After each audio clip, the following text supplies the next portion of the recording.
Na našom pracovisku gastroenterologického oddelenia v nemocnici Borí sa venujeme aj prevencii rakoviny hrubého čreva. Náš tím pozostáva z viacerých odborníkov, gastroenterológov, ktorí mnohí patria naozaj medzi európsku špičku. Rakovina hrubého čreva sa bohužiaľ vyskytuje na Slovensku v najvyššej miere v celej Európe. Na Slovensku diagnostikujeme ročne 3000 nových pacientov s touto diagnózou a každoročne nám bohužiaľ sa nepodarí zachrániť 1700 z nich. V spoločnosti stále pretrvávajú mýty o kolonoskopii ako o veľmi nepríjemnom a bolestivom vyšetrení. V dnešnej dobe vďaka modernej technike a analgosedácii je naozaj väčšina našich pacientov spokojných a z vyšetrenia odchádzajú spokojní, že ich toto vyšetrenie vôbec nebolo.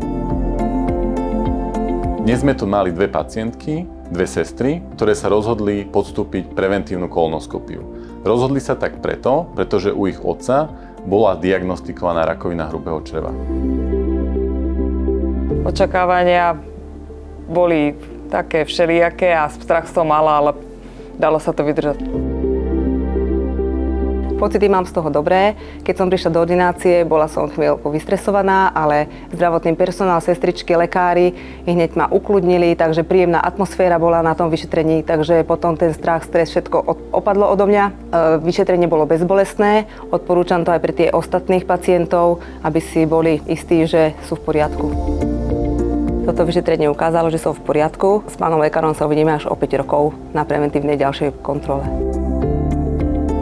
Kolonoskopia v prevencii rakoviny hrubého čreva je veľmi dôležitým vyšetrením, pretože to nie je len diagnostický nástroj, ale my dokážeme aj liečiť či už predštádia rakoviny, dokonca v niektorých prípadoch vybratých aj skoré štádia rakoviny hrubého čreva. Chcel by som preto vyzvať všetkých, nielen tých, ktorým sa vyskytla táto choroba v rodine, ale všetkých ľudí nad 50 rokov, aby prišli na preventívnu kolonoskopiu.